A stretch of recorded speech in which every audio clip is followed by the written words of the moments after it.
Atributos de Dios.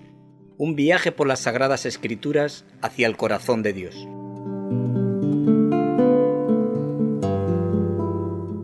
Antes bien, como está escrito, cosas que ojo no vio, ni oído oyó, ni han subido en corazón de hombre, son las que Dios ha preparado para los que le aman. Pero Dios nos las reveló a nosotros por el Espíritu, porque el Espíritu todo lo escudriña, aún lo profundo de Dios.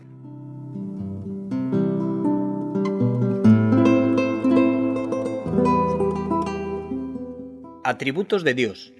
Un minucioso e intenso estudio de la palabra de Dios, expuesto por el pastor de la Iglesia Bíblica Reto a la Esperanza en Canarias, Juan Luis Vadillo Romero. Desde el canal cristiano de comunicación Luz a las Naciones, ponemos a vuestra disposición este espacio de radio. Atributos de Dios. Porque ¿quién de los hombres sabe las cosas del hombre sino el espíritu del hombre que está en él? Así tampoco nadie conoció las cosas de Dios sino el Espíritu de Dios. Y nosotros no hemos recibido el espíritu del mundo, sino el Espíritu que proviene de Dios, para que sepamos lo que Dios nos ha concedido, lo cual también hablamos, no con palabras enseñadas por sabiduría humana, sino con las que enseña el Espíritu, acomodando lo espiritual a lo espiritual. Atributos de Dios, todas las semanas en Radio Luz a las Naciones.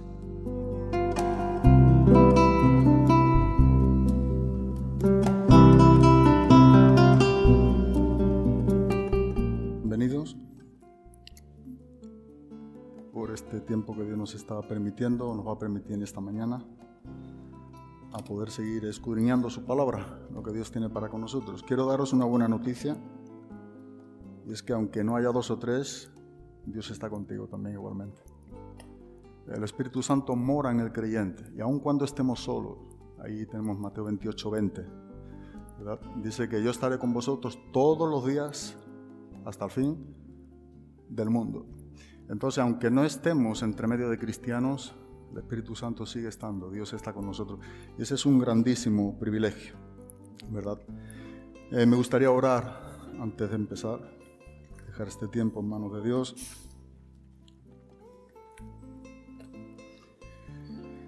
Te damos las gracias, Padre, por este momento, este tiempo que tú nos brindas, que nos da la oportunidad de conocerte un poco más, para que también podamos apreciar que deseamos ser un poco más como Cristo. Gracias por cada hermano, por cada hermana, gracias por cada persona.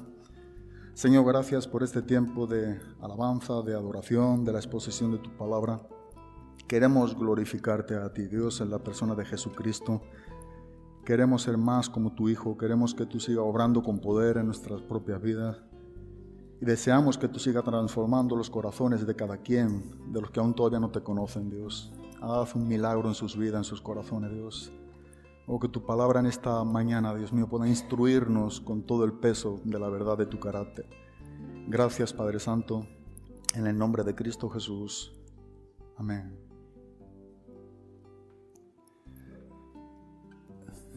Vamos a seguir con el atributo de la santidad de Dios.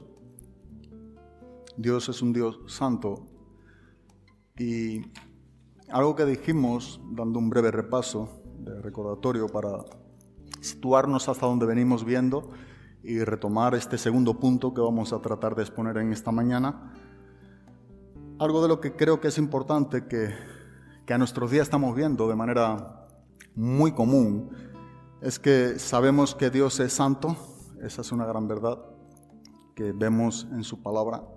Inclusive entendemos que la propia palabra nos está enseñando el carácter santo de Dios, pero estamos viviendo unos días donde este adjetivo está desapareciendo del lenguaje evangélico, del lenguaje cristiano, no del lenguaje o del ámbito secular.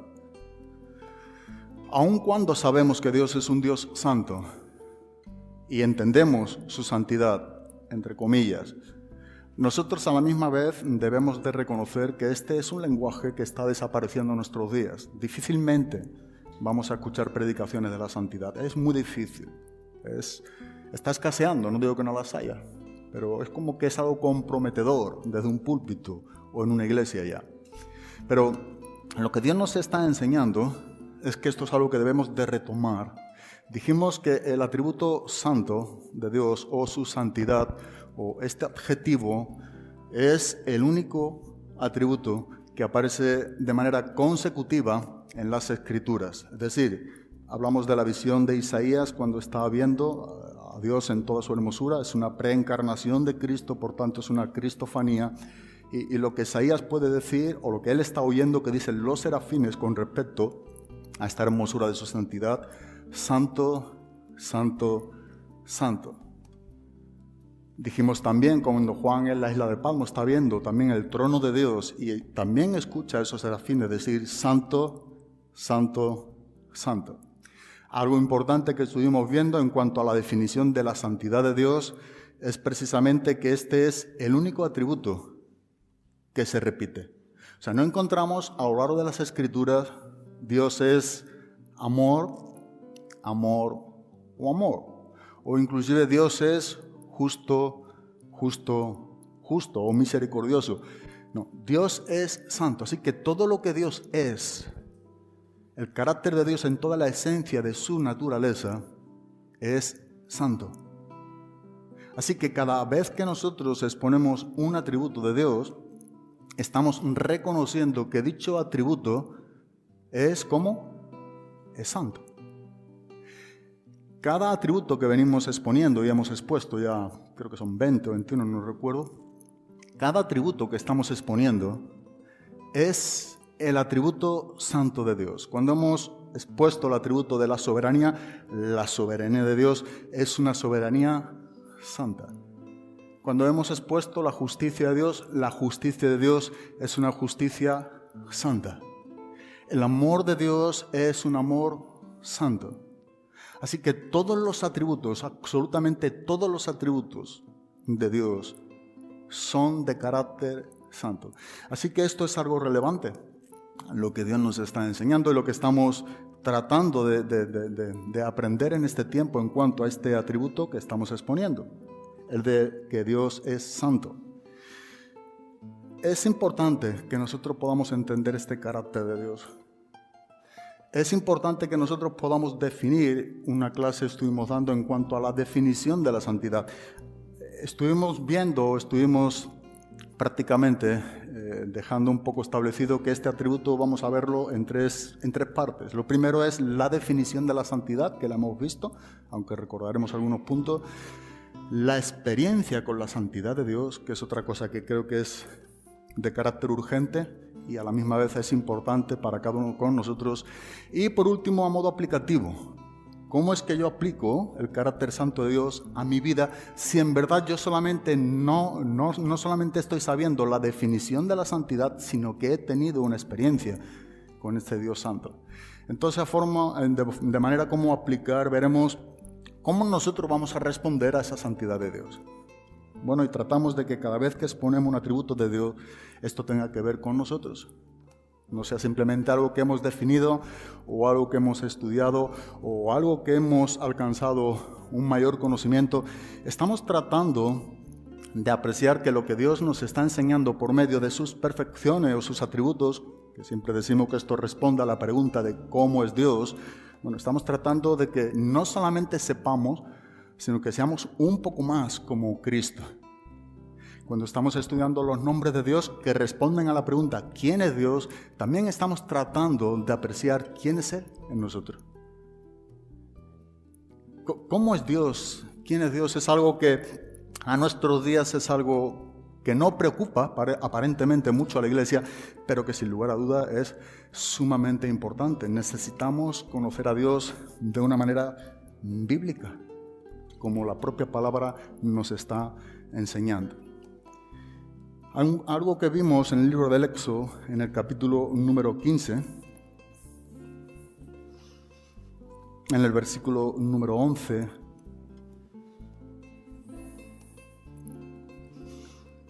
es que cuando tratamos este atributo de manera como la Biblia quiere que sea tratado, tenemos que entender que la santidad de Dios es el fundamento de todo lo que Dios es, de todo lo que Dios hace. La santidad de Dios es trascendente, ¿verdad? Por eso, si hay un atributo de Dios que no podemos sobreenfatizar, precisamente es su santidad. Y es por eso que encontramos esta pregunta en el libro del Éxodo, en el capítulo número 15, en el versículo número 11. ¿Quién como tú entre los dioses, oh Señor? ¿Quién como tú majestuoso en santidad? Temible en las alabanzas, haciendo maravilla. ¿Quién como tú? Tú eres majestuoso en santidad. Y entonces esto nos dio pie a poder definir, dentro de todo lo que vimos, pero retomándolo, uno de los puntos más importantes, ¿qué es lo que significa la palabra santo? En el hebreo la palabra kadosh, lo que significa es apartado, cortar, separado, distinto. Entonces, cuando hablamos de la santidad de Dios, estamos hablando que Él trasciende a todo lo creado. Dios es un Dios que trasciende a todo lo creado, pero Dios es un Dios que a la misma vez trasciende a toda la corrupción de lo que Él ha creado. En Él no hay ningún error, Él es perfecto. En Él no hay ninguna mancha, Él es santo. Y esto, aunque pudiéramos definirlo de una manera muy conceptuada, posiblemente no llegamos a ver la profundidad de lo que implica la santidad de Dios. Dice en el primer libro de Samuel, en el capítulo número 2, en el versículo número 2, no hay santo como el Señor. En verdad no hay otro fuera de ti, ni hay roca como nuestro Dios. La santidad de Dios es su naturaleza. No es algo que Él decide ser o hacer, sino que es en esencial, o Él es esencial a su propia naturaleza. Es la esencia de lo que es. Él es santo en todo lo que hace. Todo lo que hace, todo lo que dice, todo lo que lleva a cabo, tiene el carácter y el sello de la santidad. Y aunque es algo que nosotros a nuestros días, empezando por mí mismo, no me siento cualificado ni preparado para exponer este atributo, de hecho es un atributo que he ido dejando un poco, en verdad tenemos que hacerlo, debemos de hacerlo, debo de hacerlo, entendiendo lo que es, reconociendo lo que me falta, pero a la misma vez siendo instruido por Dios mismo hacia mi propia vida, viendo cuán lejos y cuán distante estoy muchas veces a modo de aplicación de este atributo para con mi propia vida. Pero sabes, necesitamos hablar de ello. Necesitamos nuevamente sacar este atributo de Dios, este lenguaje de Dios que se está perdiendo entre medio de la iglesia. La iglesia quiere escuchar otros temas. Pero hablar de la santidad de Dios en el siglo XXI. Los puritanos, cuando ellos enseñaron una teología santa, ellos decían que no solamente vamos a enseñar la doctrina de la santidad, a menos que vivamos en santidad. Por eso se le definió puritanos. Y es una verdad. No se trata de definir a un Dios infinitamente santo. Y dijimos el otro día que aunque se puede entender, algunas personas ven esta repetición del adjetivo santo las 3 veces como al Dios trino. Personalmente creo que no es lo que nos está enseñando, ya que el lenguaje hebreo lo que nos está enseñando es cómo se enfatizaba algo, ya que lo que nos está haciendo ver es que es tan importante la santidad de Dios. Él es el Santísimo. En el hebreo no está el adjetivo superlativo, así que se repetía este adjetivo. Santo, santo, santo. Él es infinitamente santo. Trasciende nuestra comprensión, nuestros límites están muy limitados para poder ver lo que nos está enseñando con respecto a este atributo de Dios. Pero debemos de apreciar este atributo. Él es puro, sin falta, perfecto, como hemos dicho, sin error, sin pecado. Él no tiene que ver nada, por eso no solamente trasciende a su creación, sino la corrupción dentro de su creación. Él es ajeno a ella. No tiene que ver nada con lo que el pecado ha afectado. Si tuviéramos que ver un solo versículo de cómo definir de todo lo que prácticamente sea imposible en cuanto a la santidad de Dios, 1 de Juan, capítulo número 1, en el versículo número 5. Creo que es un versículo que define de una manera muy rica lo que estamos diciendo. Dios es luz y en Él, dice, no hay ninguna tiniebla. Significa que en su naturaleza hay ausencia de cualquier indicio del mal. Pero además, la santidad es mucho más que la ausencia del mal y la presencia de su pureza. Él es separado, cortado, distinto.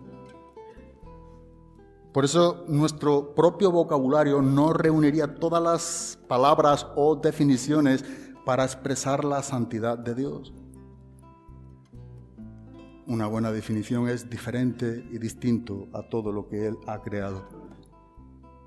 Alguien dijo, cualquier intento por entender a Dios fuera de su santidad es idolatría.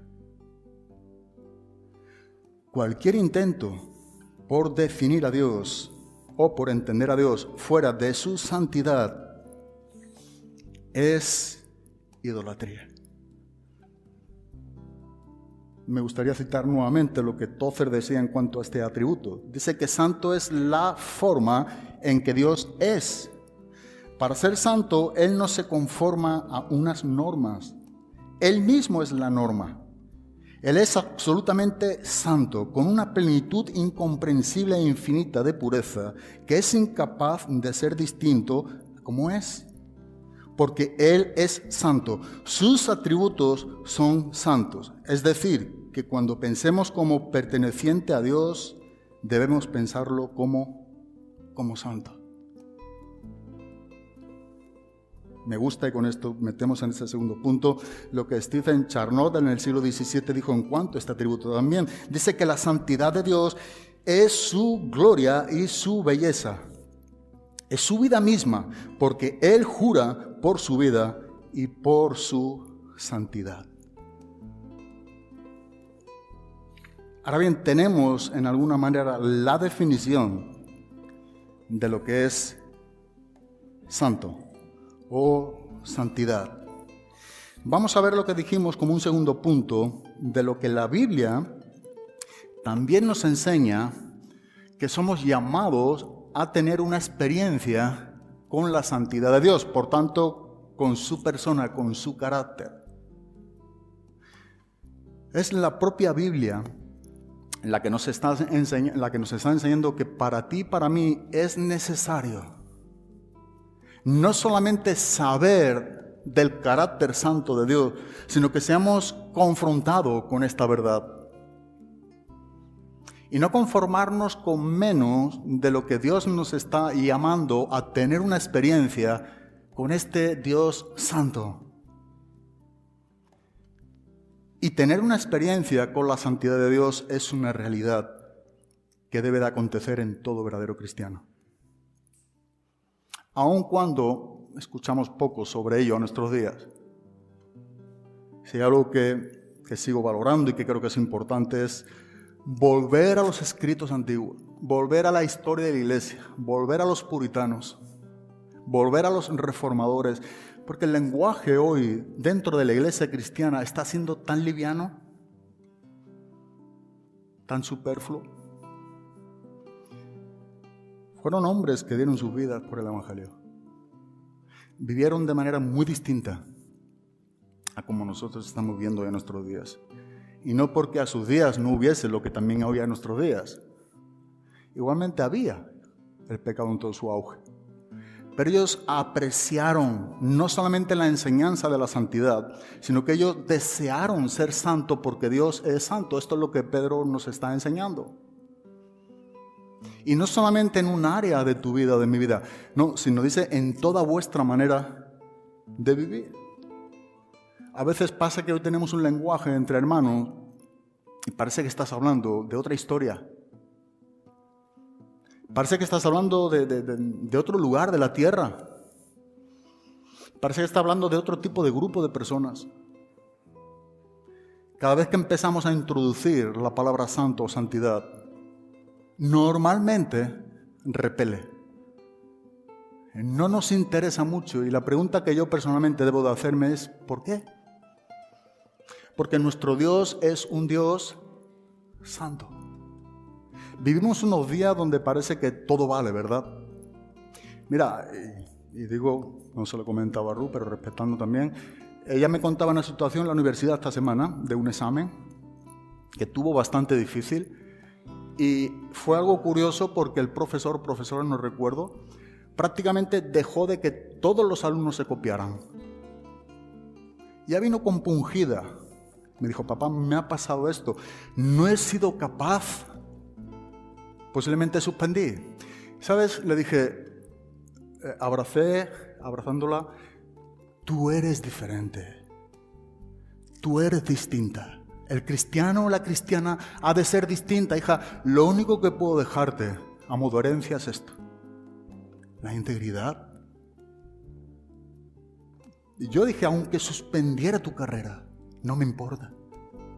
Pero ¿sabes que Dios estuvo contemplando esa actitud en tu corazón?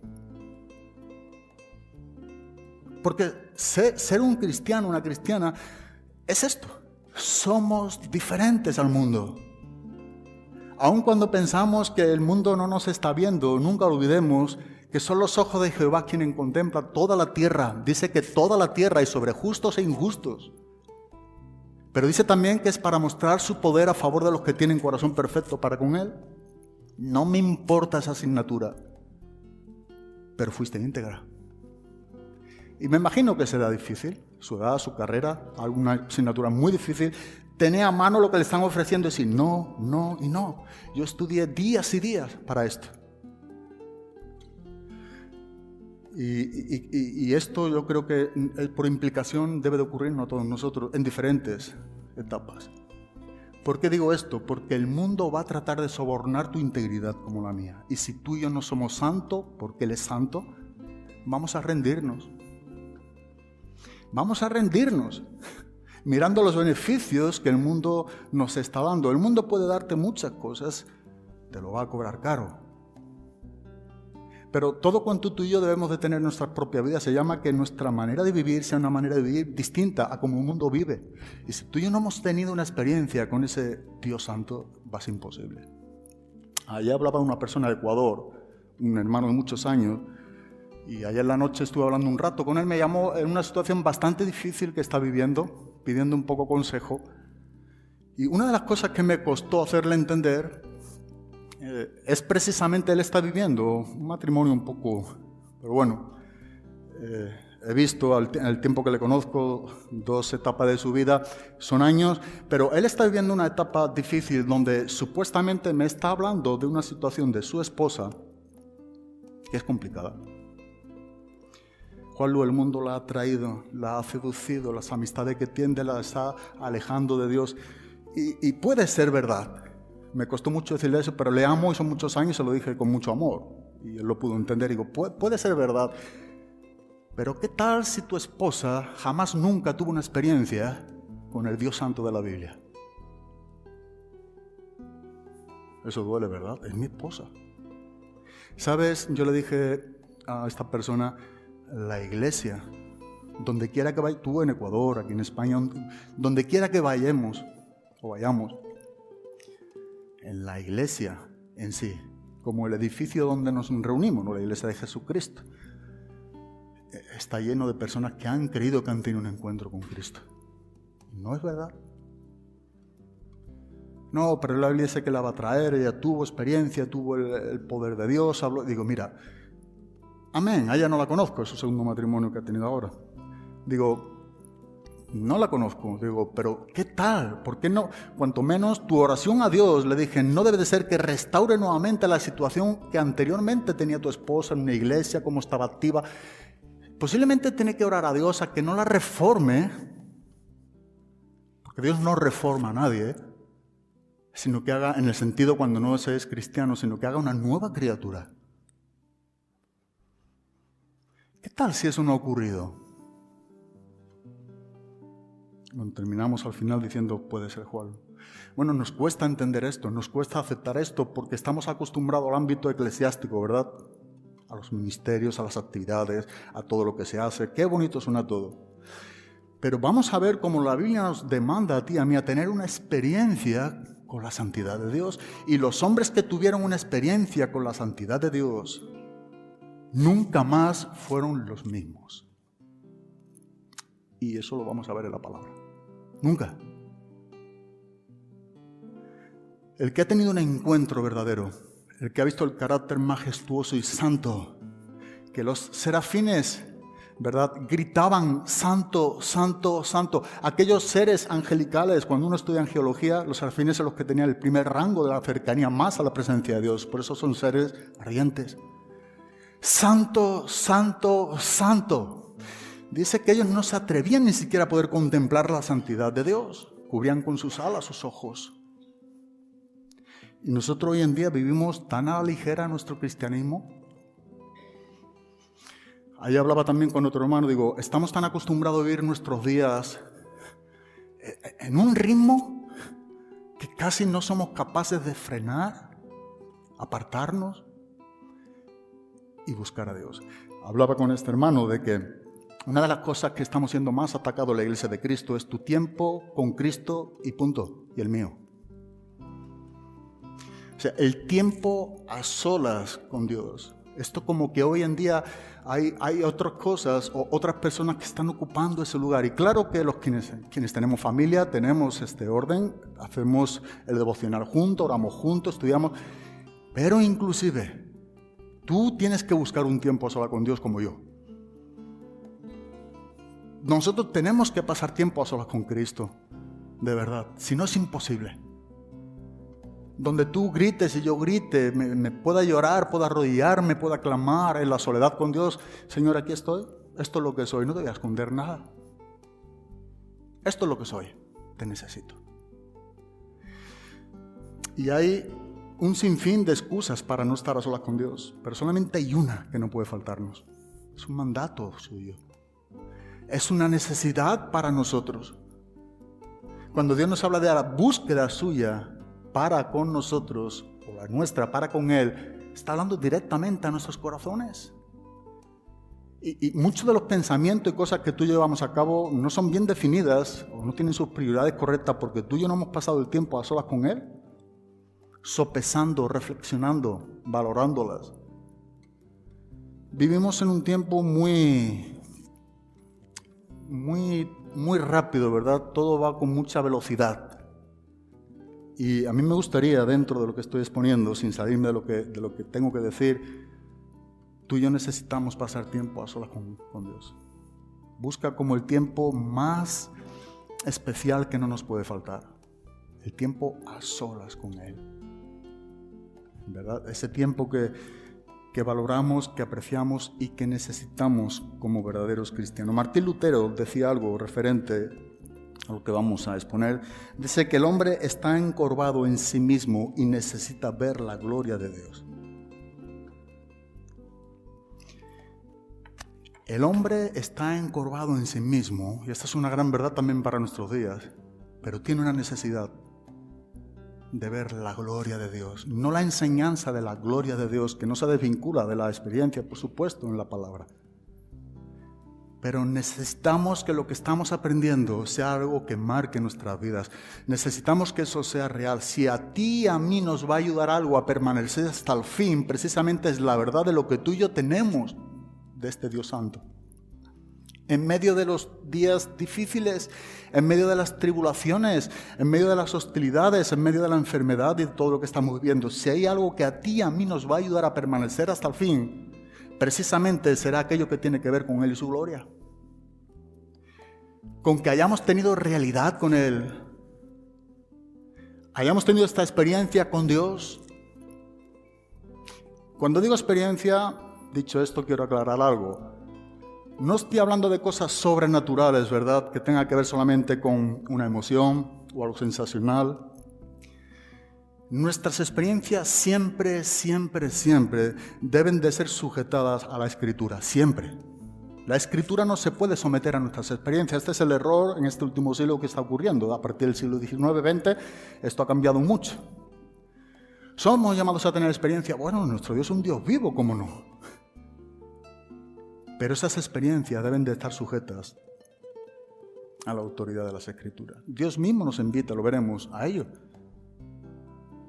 Entonces el hombre está encorvado en sí mismo y necesita ver la gloria de Dios. Entonces, que este atributo o esta exposición o esta doctrina, enseñanza de la santidad no sea simplemente un lenguaje, sino que sea un anhelo que nos lleve a tener esta búsqueda por cada quien de nosotros. Una búsqueda con Él. Una búsqueda que marque tu vida y mi vida. Un encuentro con el real, algo anhelado, algo deseoso. El salmista decía, mi alma tiene sed de ti. Y porque mi alma tiene sed de ti, mi carne también te anhela. ¿Ve cómo no se desvincula? Somos cuerpo, alma y espíritu. Y todo lo que somos debe de ser dirigido a Dios en esa adoración o en esa búsqueda. El Salmo 93, en el versículo número 5,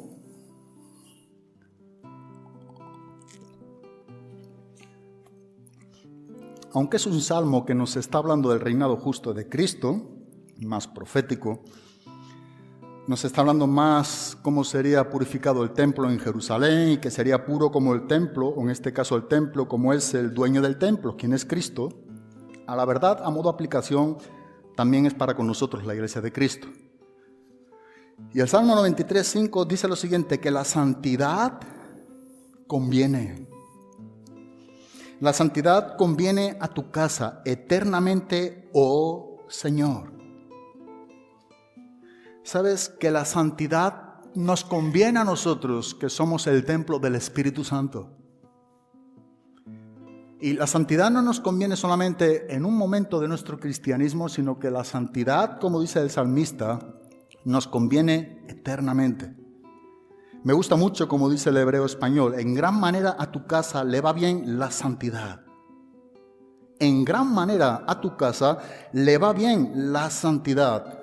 La nueva versión internacional, en este caso, lo dice muy en paralelo al original. La santidad es para siempre el adorno de tu casa. Y ahora bien, tú y yo nos preguntamos, hablando de nosotros mismos, ¿cuánto nos conviene a ti y a mí la santidad de Dios? ¿Ese es el adorno que nosotros tenemos? Dijimos el otro día que hablamos de la hermosura de la santidad de Dios. Cuando vamos a adorar a Dios, y adorar, dicho esto, no es un sustantivo, es un verbo, así que no es algo pasivo, es una acción. Cuando adoramos a Dios, vamos a formar parte de la adoración. Cuando tú y yo adoramos a Dios, la Biblia nos enseña que debemos de adorar la hermosura de su santidad. O sea, Él es hermoso. Él está vestido de esta hermosura de la santidad. Por eso digo que es el atributo que habla de toda la esencia de lo que Él es. Él es santo en todo su ser. Y nosotros adoramos a un Dios santo. Esa es la hermosura de la santidad que ha de transformarnos también a nosotros. Pero lo que nos está enseñando aquí el salmista es que nos conviene. A ti y a mí nos conviene la santidad de Dios. Busqué la definición de la palabra convenir en el hebreo, es la palabra na'a con doble A, pero me gustó, no es por hablar tanto de esta palabra, los significados que aportan a nuestra comprensión, sí. Es estar en casa, ser agradable y hermoso. Y la definición involucra un verbo, el estar. La santidad no es para simplemente que quede algo afuera de nuestras casas, no. La santidad de Dios nos conviene a nosotros, es para estar en casa, para estar dentro de nosotros. Y esa es la santidad que a ti y a mí nos transforma. Por eso nos conviene a nosotros que somos la casa o el templo del Espíritu Santo. Nos conviene la santidad. Es algo que debemos de anhelar, buscar y experimentar. Este proceso de santificación que cada uno de nosotros los cristianos, el Espíritu Santo está haciendo con nosotros, precisamente es para poder ser más como Cristo. Ser transformado más como Cristo es una realidad del cristianismo, es una verdad. Es lo más apasionante que nos pudiera ocurrir a cualquier ser humano en esta tierra. Ser cristiano es lo mejor. Es lo más real y verdadero. ¿Sabes? Juan Carlos Rile, quien fue un obispo de Liverpool del siglo XIX, él decía algo lo siguiente, que el hombre más santo, dice, de toda la tierra, el hombre más santo de toda la tierra, dice, es aquel que tiene más parecido a Cristo. Y por eso dijimos, en cuanto a cómo Dios nos ve en Cristo Jesús, nos ve santo en Cristo a todos por igual. Pero escucha, en cuanto a la manera de vivir tuya y mía, la práctica de esa santidad, del procesar de la santificación de Dios en ti y en mí, tú y yo no somos iguales. Somos distintos y tenemos diferentes grados de madurez y de santidad. Por eso Rile decía lo siguiente, el hombre más santo de toda la tierra es aquel que tiene mayor parecido a Jesucristo. Esto es lo que queremos que ocurra en nosotros. ¿Sabes? La santidad en cierta manera es algo místico. Rudolf Otto, quien fue un teólogo erudito alemán del siglo XIX y XX, es un libro que aconsejo, Los Santos se llama, de leer. Es un buen libro. Pero él decidió estudiar el concepto de la santidad de Dios a modo un poco científico. Es algo paradójico, pero es lo que hizo. Y él se fue por todo el mundo, en diferentes culturas. Y él buscó tener una conversación y hacer preguntas a personas que habían tenido una experiencia con las cosas santas de Dios, con la santidad de Dios. Y se encontró algo muy común entre todos aquellos quienes habían tenido una experiencia con Dios, o habían tenido esta noción de la santidad de Dios. Una de las cosas que decían todos a una es que no podemos definir en sí lo que tuvimos en ese momento. No hay palabra para expresar ese momento en el cual tuvimos aquella experiencia con un Dios santo. Pero algo de lo que no falló, y esto me gusta mucho en su libro, como lo dice, algo de lo que no falló es que todos, absolutamente todos, tuvieron conciencia de que eran criaturas. Eso no es fácil. Ese es el problema hoy en día de la sociedad, que cree que son dioses. Ellos tuvieron una experiencia con Dios. Cuando vieron esta manifestación o esta experiencia con un Dios santo, lo que tuvieron es una conciencia de que eran criaturas, somos criaturas. Dios mostrando su magnífica y hermosa santidad, y el hombre se está viendo tal y como es, porque el problema hoy radica en que el hombre no se ve como Dios dice que es. Algo que dijo Miguelón, es una gran verdad. Sabes que tú nunca vas a saber quién eres a menos quien sepa quién es Dios.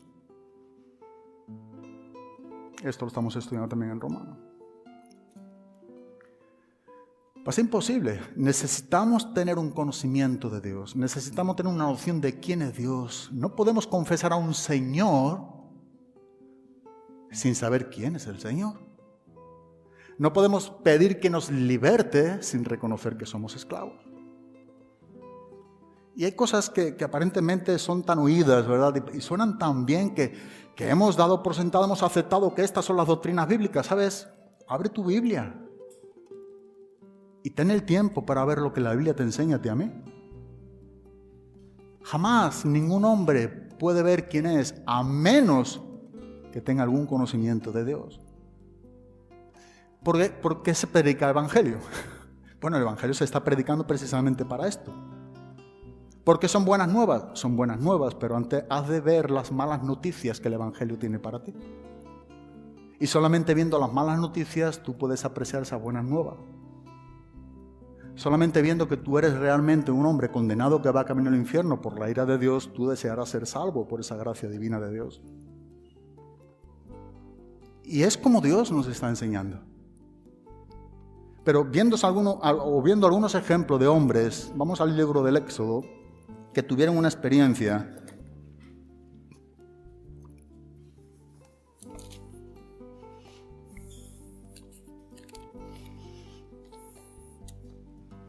con la santidad de Dios. Fueron hombres diferentes, fueron hombres transformados, fueron hombres distintos. Tú y yo no podemos ser distintos si no tenemos esta realidad, si no hemos tenido esta verdad del carácter de Dios, si no hemos visto quién es Dios, jamás nunca vamos a ser transformados. No vamos a ser diferentes o distintos. Rudolf Otto, hablando nuevamente de él, en la definición que en su libro le da, que es muy de acorde a la palabra hebrea y a la griega, por supuesto, él decía, resumiendo en todas las definiciones de la palabra santo, él decía y enfatizaba distinto, diferente, distinto, diferente. Somos distintos, diferentes. No somos como el mundo, aunque estamos en el mundo. Pero no somos de este mundo. Pertenecemos a la patria celestial. Por eso nuestros ojos deben de estar enfocados ahí arriba. ¿Por qué? Porque hemos resucitado juntamente con Cristo. Y es las cosas que buscamos, las que tienen que ver con Él y con su reino. Y en el libro del Éxodo encontramos, hay múltiples personajes que nosotros podemos ver, Antiguo y Nuevo Testamento, para poder ver y para poder sobre todo avalar lo que estamos diciendo, que es importante de una manera escrituraria. Moisés. Si nosotros vamos al caso de Moisés, en el capítulo número 33, podemos ver del versículo 17, 23, y situándonos un poco en el contexto, Moisés había estado en la montaña recibiendo la ley de Dios. Moisés pide que quiere ver el rostro o la gloria de Dios, pero aun cuando Moisés, es curioso, ha visto muchos milagros de Dios. Moisés vio cómo el mar se dividía en dos, cómo el pueblo de Israel pasó por mar seco, cómo los egipcios se ahogaron dentro de ese mismo mar, cómo el Nilo se convirtió en sangre, diferentes plagas. Bueno, aun cuando él pudo ver tantos milagros en su ministerio, todavía había una cosa que estaba por encima de los milagros, aunque iba a ser otro milagro en alguna manera. Él quería ver el rostro, él quería ver la gloria de Dios. Él quería tener una experiencia, él quería visualizar de manera física, que esto iba a ser por supuesto imposible, lo sabemos, nadie puede ver a Dios y seguir siendo un hombre viviente. Pero él tenía un deseo profundo de conocer a este Dios. Y la Biblia nos relata en el capítulo número 33, en el versículo número 17,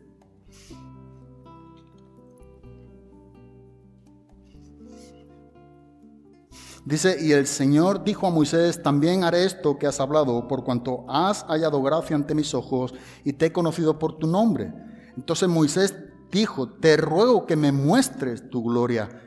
Y él respondió, yo haré pasar toda mi bondad delante de ti y proclamaré el nombre del Señor delante de ti y tendré misericordia del que tendré misericordia y tendré compasión de quien tendré compasión. Y añadió, no puedes ver mi rostro porque nadie puede verme y vivir. Entonces el Señor dijo, he aquí hay un lugar junto a mí y tú estarás sobre la peña. Y sucederá que al pasar mi gloria te pondré en una hendidura de la peña y te cubriré con mi mano hasta que yo haya pasado. Después apartaré mi mano y verás mis espaldas, pero no se verá mi rostro. Versículo número 5 del capítulo número 34.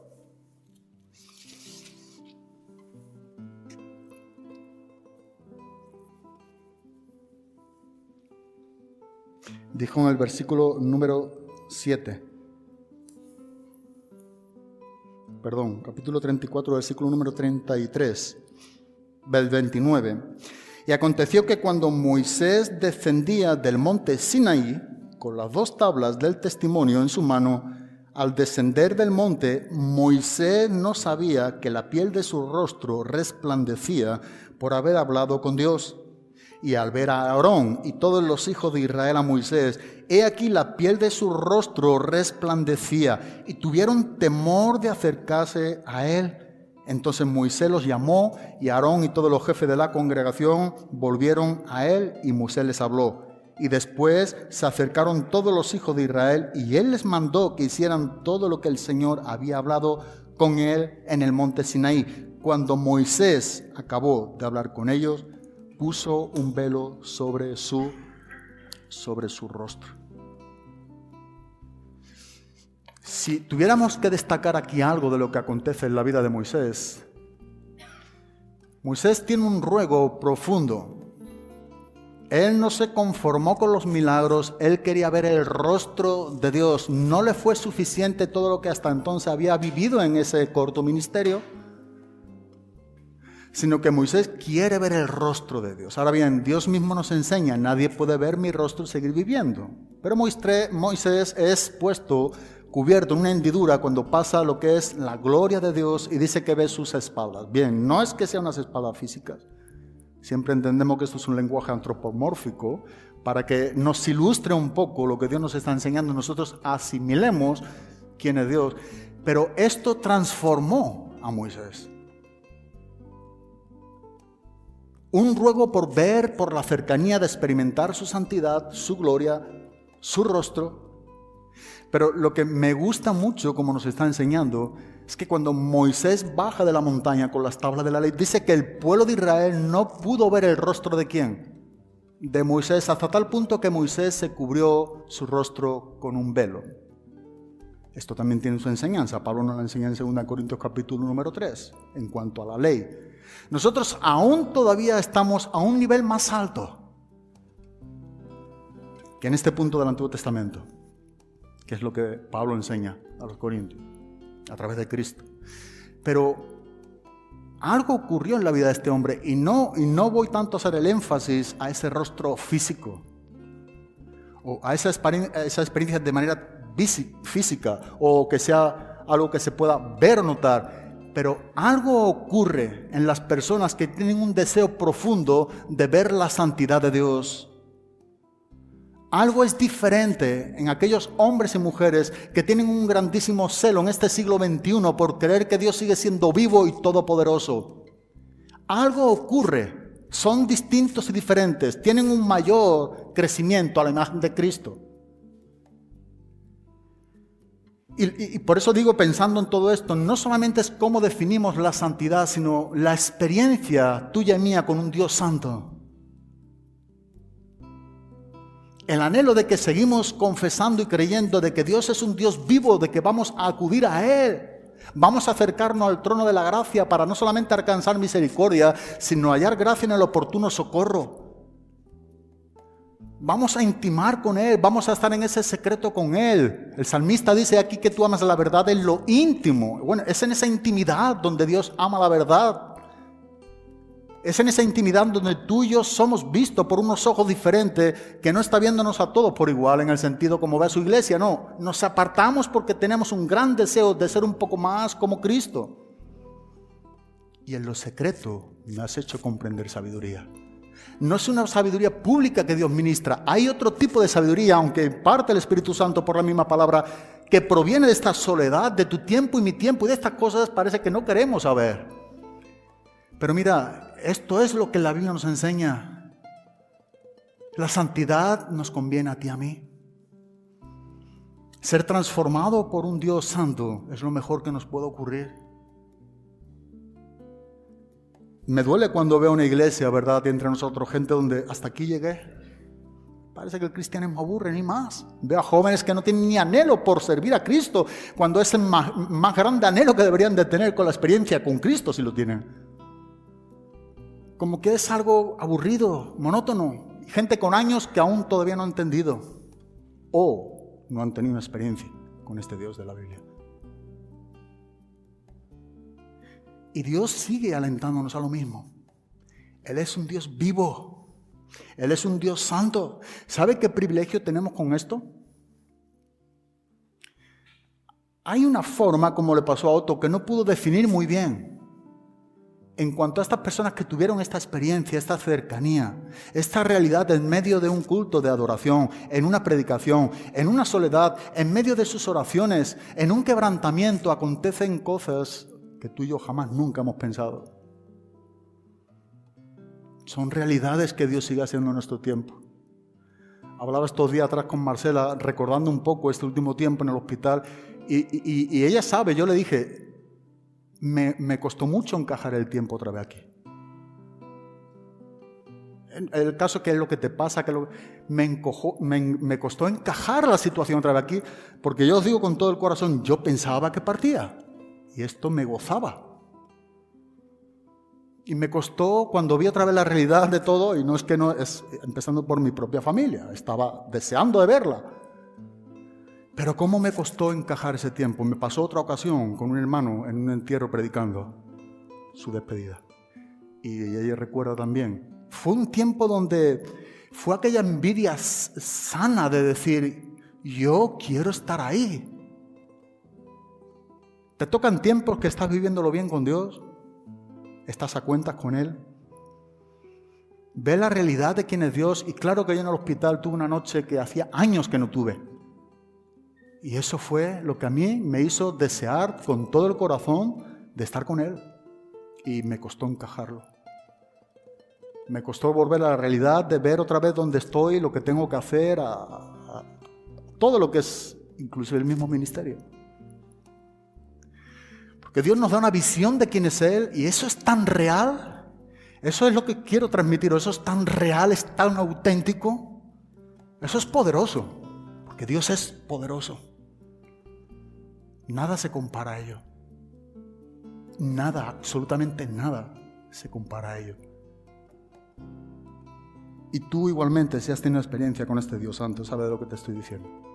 Pero el que no lo ha tenido no conoce este lenguaje. Es un lenguaje desconocido. Y me temo que cada vez está siendo más desconocido. Nos estamos llenando de logía, de entendimiento, de conocimiento. Pero en nuestro vivir a Cristo, nos encontramos a alguien por la calle y no somos capaces de hablarle de Cristo. Yo personalmente, para mí sería algo atroz, en el sentido, si Dios ve que me está dando, yo veo que me está dando la oportunidad de testificar de Cristo, y no sé dónde esconderme. ¿Para qué quiero tanta Biblia? ¿Para qué quiero tanta palabra si no la vivo?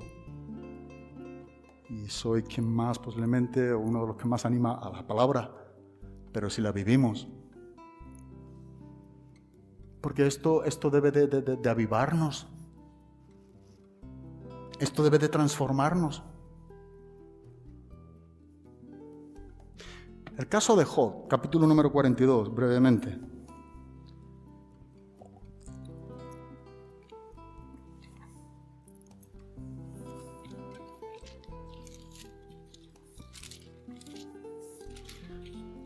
Vemos a un Job, al final del libro, que no estaba definiendo muy bien el carácter de Dios. Esto no quita su integridad que él tenía con Dios. Vemos dos veces que con anterioridad a este punto que vamos a leer, los versículos 5 y 6, dos veces vemos cómo desafía Dios, en este caso, a Job. Yo te preguntaré y tú me instruirás. Esto lo ves en el versículo número 3 del capítulo 38, capítulo 40, versículo número 7. Pero ahora es Job quien dirige estas mismas palabras a Dios, con humildad, con sumisión. Y dice en el versículo número 4, escucha ahora y hablaré. Te preguntaré y tú me instruirás. He sabido de ti solo de oídas, pero ahora mis ojos te ven. Por eso me retracto y me arrepiento en polvo y ceniza. Escucha ahora y hablaré, te preguntaré y tú me instruirás. Ahora Job está viendo claramente. Job no se limita solamente a la parte ahora audible. Como tú tampoco debes de limitarte, y yo tampoco, a limitarnos solamente a oír, a oír. No, nuestros ojos tienen que ver el despliegue de la gloria de Cristo por las páginas de las Escrituras. Y eso es algo transformador. Y vemos a un Job totalmente distinto en este punto, porque él pudo ver su propia condición. Por eso me retracto, dice, y me arrepiento en polvo y ceniza. Cuando él está oyendo, no está viendo su verdadera condición, pero cuando Job ve, cuando él está viendo esto de lo que estamos hablando, algo distinto en Dios, en el sentido de lo que Dios está mostrando, dice, soy yo el que tengo que callar mi boca, escucharte a ti. Soy yo el que desea ser cambiado. Soy yo el que debo de arrepentirme nuevamente, porque Job está viendo su condición realmente. Y fue un hombre temeroso, como sabemos, y nos enseña muy bien la Biblia, e íntegro. Para mí personalmente el problema de Job es que conocía que era íntegro. Ese era su problema. El problema de Job posiblemente es que él tenía conciencia y sabía que era un hombre íntegro. Puede ser que ese fuese un problema para Job. Pero Dios trata con él. Él ve su propia condición. Esto es lo que yo soy. Bueno, yo me arrepiento.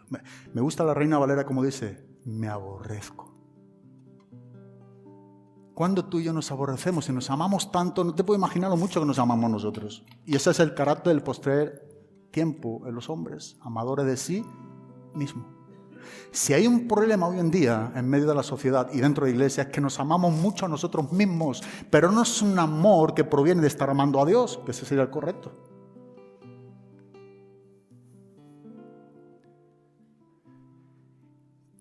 Él puede ver, Él puede entender, Él está viendo ahora, de oída te había oído, ahora mis ojos te ven. Bueno, cuando tú y yo vemos a Dios como Él es,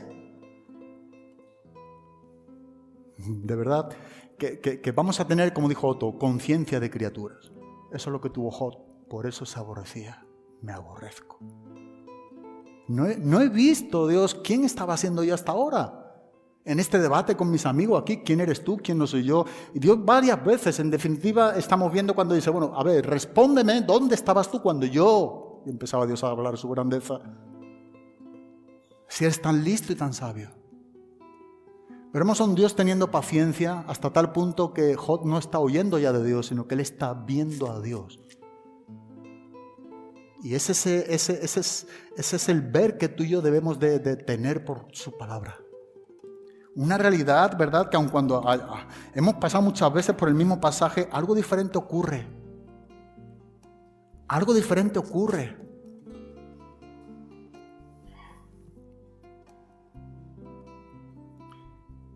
Y es que nos hace ser diferente.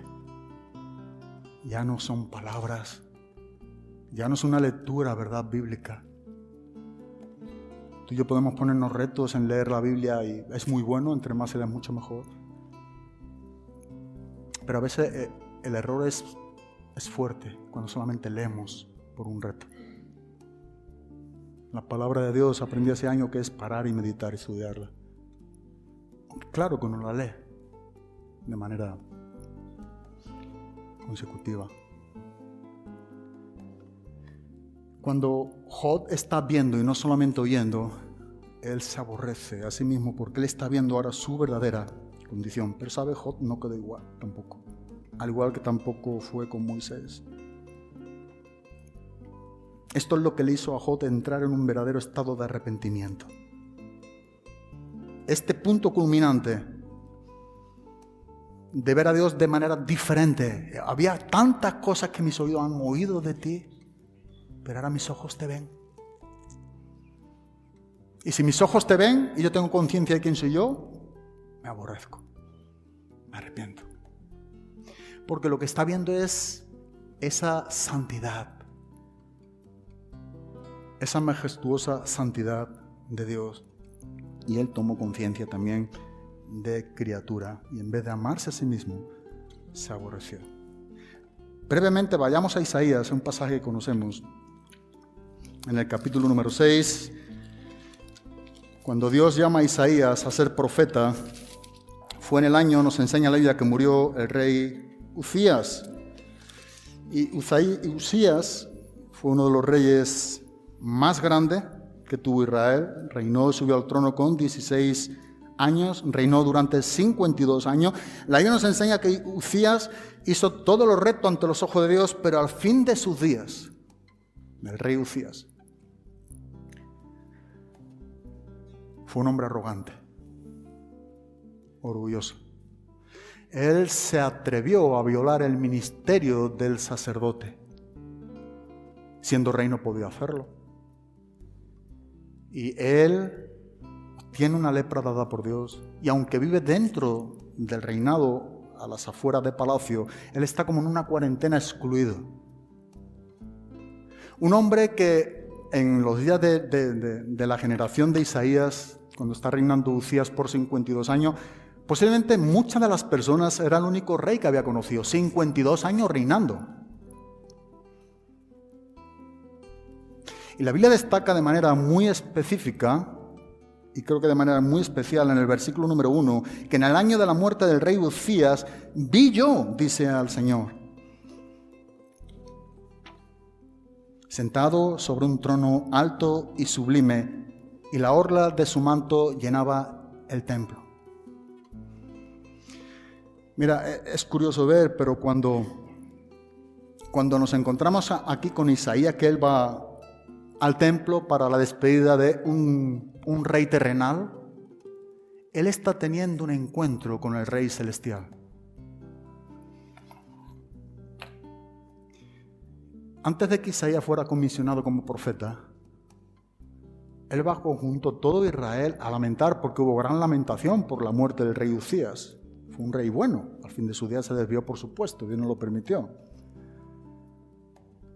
Pero él fue al templo a lamentarse por la pérdida de un rey terrenal y tiene un encuentro con el rey celestial. ¿Y sabe qué es lo que está aconteciendo aquí en la vida de Isaías? Pues lo mismo que ha acontecido en los hombres de Dios que tuvieron una experiencia con la santidad de Dios, con lo santo. ¿Sabes?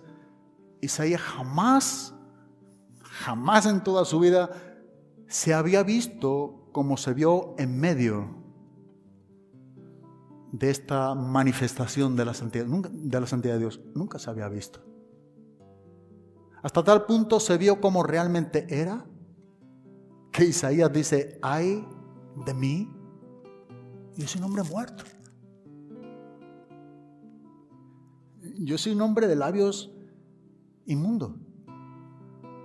Yo soy un hombre que está viviendo entre medio de un pueblo que es un pueblo igualmente inmundo. Pero lo que quiero resaltar es cuando Isaías vio esta condición interna escondida en su corazón. Bueno, cuando él está teniendo una visualización correcta de quién es el santo, no antes. Cuando él está teniendo este encuentro con la santidad de Dios, cuando él está escuchando a los serafines cantar santo, santo, santo, él puede ver su condición de criatura hasta tal punto que desea morir. Él está viendo lo miserable que es su vida. Me imagino, ¿verdad? Yo pensaba, un poco ilustrándolo a mí mismo, Isaías cuando va al templo junto con todo Israel para despedir y lamentar la muerte de este rey Uzías. Y todo cambia. Pero ¿sabes? Él está viendo algo que los otros no estaban viendo.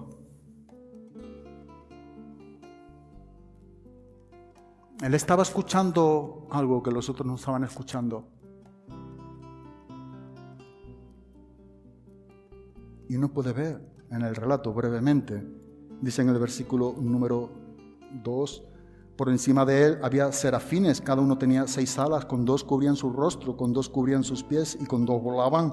Y el uno al otro daba voces diciendo, santo, santo, santo es el Señor de los ejércitos, llena está toda la tierra de su gloria. Y se estremecieron los cimientos de los umbrales a la voz del que clamaba y la casa se llenó de humo. Entonces, subraya ahí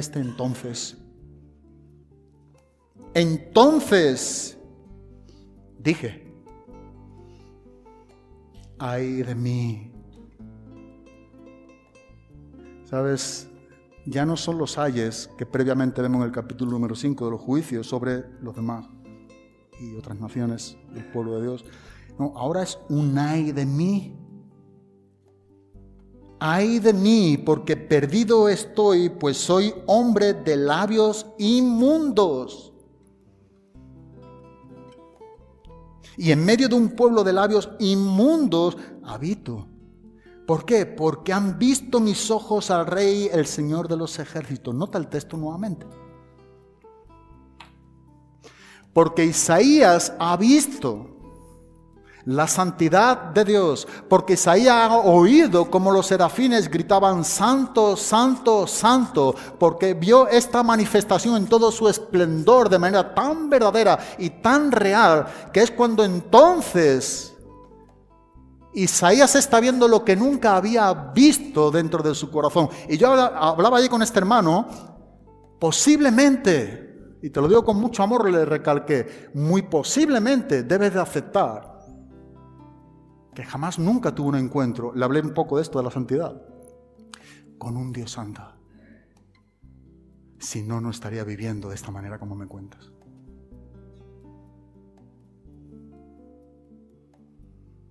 Es que el mundo lo ha traído seducido, pero es que mayor es el que está en nosotros. ¿Por qué damos tanto énfasis hoy al mundo? Es curioso como el cristiano se justifica por el mundo siempre para pecar, pero dice que mayor es el que está en nosotros que el que está ¿dónde? En el mundo. Somos más que victoriosos en Cristo, y claro que hay debilidades, y claro que inclusive caemos, y claro que inclusive nos apartamos, pero esa no es la norma de la doctrina de la salvación. Tenemos que defender esa seguridad que tú y yo tenemos en Cristo, pero la pregunta es, ¿nosotros hemos tenido una experiencia con este Dios Santo? ¿De esta manera que nos ha hecho ser diferentes? Que hemos podido ver en nuestros propios corazones lo que jamás nunca posiblemente hemos visto, como tampoco lo vio Isaías.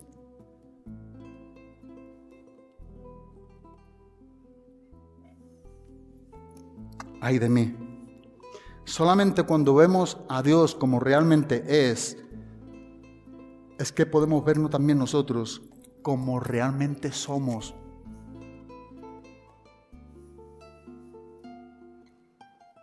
Es como podemos vernos como realmente somos. Por eso Moisés cantaba junto con el pueblo de Israel: ¿quién como tú entre los dioses, oh Señor? ¿Quién como tú? ¿Quién como tú, majestuoso en santidad, temible en las alabanzas, haciendo maravillas? No estamos comprendiendo la maravillosa majestad que existe en lo que Dios es en su esencia. Tratamos, ¿verdad?, muy posiblemente muy ligero lo de la santidad de Dios, y así tratamos también la carencia de santidad también en nosotros. No nos gusta el lenguaje. Hace poco me decían esto de que eres anticuado. ¿Todavía es? ¿Todavía? No, has tenido, hablando familiarmente dentro del ministerio, siempre... Pero hermano, dime otra manera que no nos enseñe la Biblia.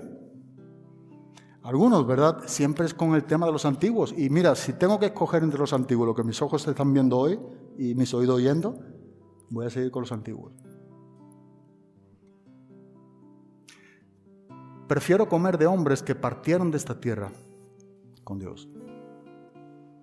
Hombres que fueron fieles al ministerio, que llevaron con fidelidad la comisión que Dios les dio, que dejaron un legado. Estuve el lunes en un programa que tenemos de la iglesia, la historia de la iglesia en radio, y me tocó el tema de la iglesia a las catacumbas, solamente brevemente. Y hablé un poco del tiempo de los 3 primeros siglos cristianos, de los emperadores romanos de la Roma antigua, cuando los cristianos dejaron de congregarse en las casas y se escondieron en medio de las catacumbas romanas para ser edificados como iglesia de Cristo. Y ahí nos encontramos, hay un libro, es otro libro, pero bueno, me gustaría recomendarlo, El mártir de las catacumbas, de Editorial Portavoz. Es un excelente libro. Yo no he podido leer ese libro sin derramar lágrimas. Es imposible. Y comenta un poco un joven soldado del pretorio romano, que es dada la orden por un general romano de introducirse en las catacumbas, son cementerios subterráneos que estaban a las afueras un poco de Roma, a veces kilómetros entrecruzados, entre 8 y 20 metros, bajo tierra. Y este Marcelo se llamaba, le dijeron: ve dónde están los cristianos, arréstalos, y son enviados al Coliseo o a la hoguera. Y es curioso porque en medio de la historia hay un niño de 13 años llamado Polio, un niño cristiano, y se lo encuentra en medio de la ciudad. Le convence a este niño para que le introduzca a las catacumbas. Las catacumbas tenían muchos lugares por donde escaparse los cristianos. Pero Polio lo introduce y cuando llega al momento en el que se está escuchando unas voces ya dentro de las catacumbas, ahí hay un hombre que se llamaba Honorio, quien era un anciano de la iglesia, por ponerle alguna definición, quien estaba instruyendo y llevando los cultos eclesiásticos bajo Roma. Y Honorio empieza a hablarle de Cristo a este hombre. Es muy especial porque lo que nos está relatando es que este hombre, cuando va por la orden del emperador romano, un general romano, a capturar a los cristianos, este hombre se convierte a Cristo. Pero la conversión de Honorio tiene que ver con un niño de 13 años. Los niños son especiales en la Biblia, sin importar la edad en que se entrega a Cristo, entre más pronto mejor. 13 años. Polio no niega su fe, es capturado, se convierte por Polio. Pero él está viendo en Polio lo que estamos hablando, algo distinto. Él pregunta la edad de este joven y lo que le está hablando del honor de morir para Cristo. ¿Sabes? Con 13 años dice, yo estoy deseando y anhelando dar mi vida en ese coliseo por no negar el nombre de mi Señor. Y Polio muere de esta manera, devorado por un tigre, literalmente una fiera, en medio del coliseo, de rodillas, con sus manos levantadas, adorando a su Dios.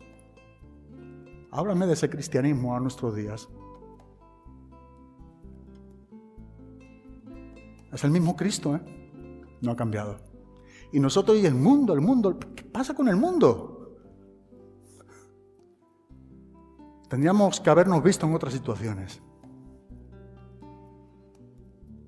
Él es apresado, Él no es muerto en el coliseo, Él es quemado en la hoguera, porque tampoco niega el nombre de Cristo. Pero Él tiene otro joven amigo romano del pretorio llamado Lúculo, íntimos amigos desde niño. Y sabes, Lúculo, quien es enviado a capturar ahora a Marcelo para ser capturado y llevarle al coliseo o a la hoguera. Sabes, entra otro emperador, ya la religión oficial del cristianismo se puede oficiar sin que sea perseguido, pero Lúculo se lleva a Honorio a vivir con él a su casa. Y antes de morir, Lúculo acepta a Jesucristo como Señor y Salvador, pensando en la muerte de su amigo Marcelo en la hoguera, quien presenció. Y por venir un poco al relato, digo, ¿qué es lo que ocurre en nuestros días? Un niño de 13 años, donde dice, y hablaba con un fervor, tienes que leer el libro.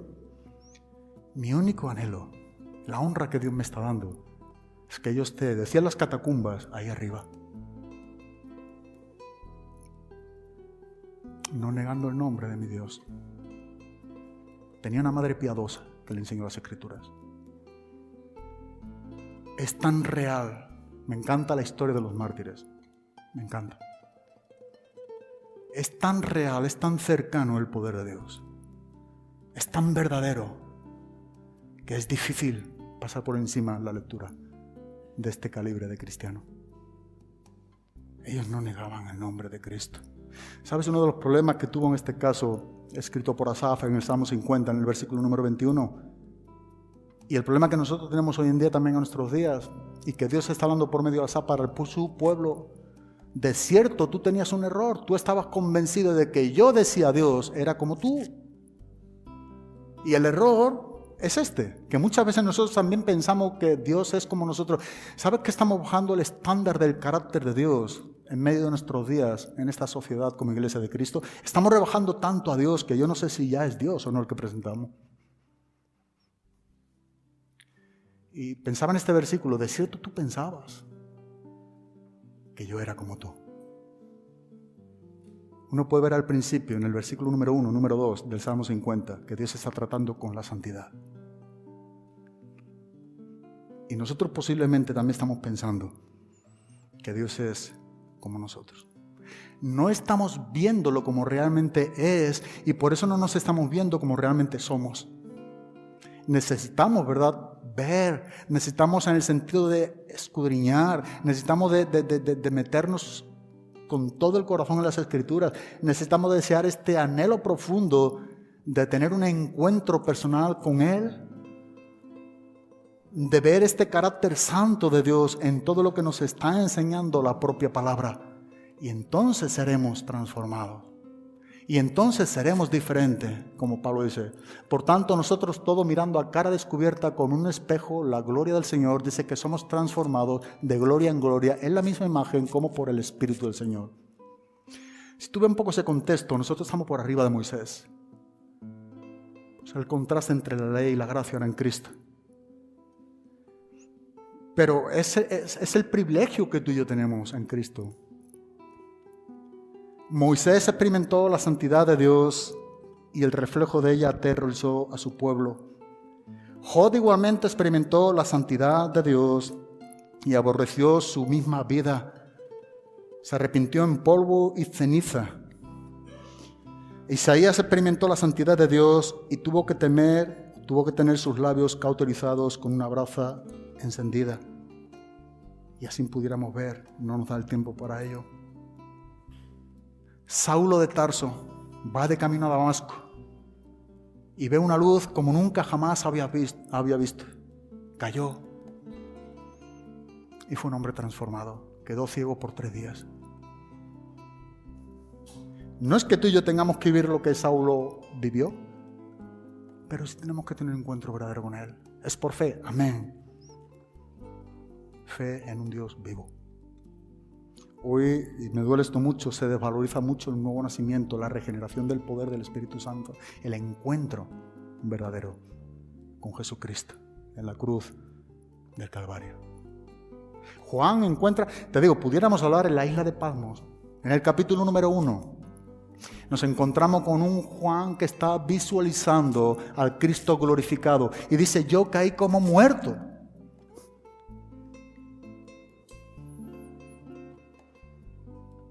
Y Juan tuvo la visión también en el trono de Dios, capítulo 4, versículo 8. Escuchó a los mismos serafines que escuchó también Isaías. Santo, santo, santo. Dice que cayó a sus pies como muerto. Yo quiero acabar simplemente haciéndote la siguiente pregunta. ¿Alguna vez, o haciéndonos mejor dicho, hemos tenido una experiencia con el Santo? Porque si eso es verdad que lo es, mi pregunta sigue siendo la misma. ¿Alguna vez hemos tenido una experiencia con el Santo? ¿Has estado alguna vez en su presencia? ¿Has entrado en la presencia de Dios, viendo quién es Él y reconociendo lo que tú y yo somos?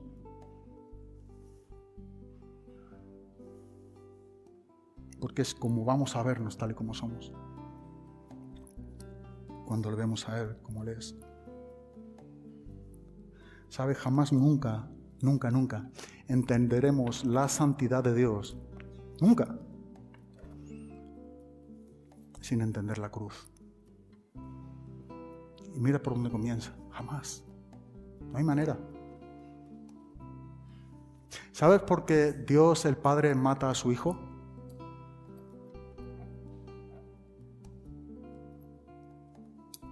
Porque su santidad lo exige. Dios, como dice Isaías capítulo 50, versículo número 10 al 12, y en 1 de Pedro capítulo 3, 24, porque la santidad de Dios lo exige. Cuando Cristo es hecho pecado por nosotros, y Él está en la cruz del Calvario cargando con el pecado de toda la humanidad, Dios no puede mirar a su propio Hijo. No puede. Porque Él es infinitamente santo. Y lo que está ocurriendo y lo que aconteció en la cruz del Calvario es que Dios mata a su propio Hijo porque la propia santidad de Dios exige la muerte de aquel que se hizo pecado por ti y por mí. Así que tú y yo nunca entenderemos la santidad de Dios sin poder comprender la cruz. Y aun cuando hablamos de la cruz a nuestros días como algo básico, la cruz es profunda. En la cruz, digamos que se lleva a la culminación de todos los atributos de Dios. Van al mismo punto, a la cruz. La cruz es el Evangelio de Jesucristo. Lo que acontece en la cruz o lo que aconteció en la cruz jamás nunca lo entenderemos. Pero lo que está claro es que jamás nunca comprenderemos su santidad. sin comprender la cruz. Como tampoco vamos a saber qué es lo que aconteció en la cruz sin saber que Él es un Dios santo. Nunca. Ambas cosas han de ser reveladas por Dios en su palabra, en cada quien de nosotros. Por eso Pedro dice, porque también Cristo murió por los pecados una sola vez, el justo por los injustos, para llevarnos a Dios. Es por eso que tú y yo somos llevados a Dios. Porque lo que ocurrió en la cruz del Calvario precisamente es un reflejo real de la santidad de Dios. Dios es quien mata a su Hijo cuando Cristo es hecho pecado. Que Dios nos ayude a nuestros días a seguir teniendo este lenguaje de la Biblia, a desear ser más como Cristo. Que tengamos ese anhelo profundo de tener una experiencia con un Dios santo. A veces estamos teniendo experiencia con alguien que decimos que es Dios, pero no es Dios. Tu Dios y mi Dios, si somos hijos de Dios, es santo. Y nos está invitando la Biblia a tener una experiencia con un Dios santo, infinitamente santo. Y cuando eso acontece, tú y yo somos distintos, diferentes. Nunca vamos a quedar igual, como tampoco quedó Moisés, como tampoco quedó Job, Isaías. Saulo vio la santidad de Dios y se convirtió en Pablo. Es curioso. Se convirtió en Pablo. Tú y yo, aunque nos hemos convertido. ¿Qué somos nosotros ahora delante de Dios? Ha habido una realidad por la cual nosotros también valoramos y nos aferramos y apreciamos con tanto agradecimiento a Dios. El otro día hablaba con una persona, parece que prácticamente hay que llevar empujones a alguien, ¿verdad? Hay que decirle, oye, pero ¿no te das cuenta lo que Dios tiene para ti? No se da cuenta. Está ciego, claro. Pero cuando eso lo vea, cuando eso sea algo visto y algo real, no me digas que el mundo podrá más que la cruz de Cristo. No puede ser. Amén. Pues Señor, gracias te damos, Padre, por Jesucristo.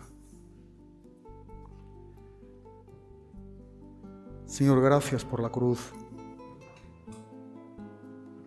Gracias por tu bondad. Oh Dios, gracias que eres un Dios vivo y verdadero. Oh Dios, trae tu ese anhelo profundo en nuestras propias vidas, de poder ver tu gloria, de poder ver tu majestad, de poder ver tu santidad, tener conciencia de que tú eres un Dios santo de manera tan real y verdadera, que en verdad nos transforme y seamos diferentes, Dios.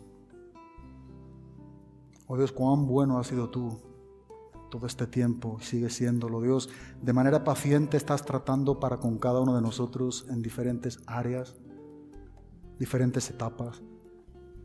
Pero qué bueno y qué consolador es saber que tú sigues siendo el mismo, Dios. Tu palabra nos enseña que tú sigues siendo el mismo ayer, hoy y por siempre. Oh Dios, tú eres un Dios santo, que no nos avergoncemos de llamarte santo, porque tú eres lo que eres, santo. Señor, ayúdanos, Dios, a vivir de esa manera, Dios. Sigue tú transformándonos, Dios, sigue tú trayendo esa realidad a nuestros corazones, ese anhelo, Dios mío, este esperar tu pronta venida en nosotros, este poder ver tu rostro, tu cara a cara. Oh Dios, ayúdanos tú, Dios, aviva tú la fe en medio de estos días, de estos tiempos, Dios. Trae este hambre, Dios, por escudriñar tu palabra, por ver tu rostro a través de las Escrituras, por ser reales y verdaderos, Dios, por ver un cristianismo conforme a tu palabra, a tu carácter, Cristo. Ayúdanos, te necesitamos, Dios. Ayúdanos a hacer luz en este mundo, sal en esta tierra, que otros puedan ver de manera especial, Dios, que tú eres nuestro Señor. En el nombre de Cristo Jesús. Amén, Padre.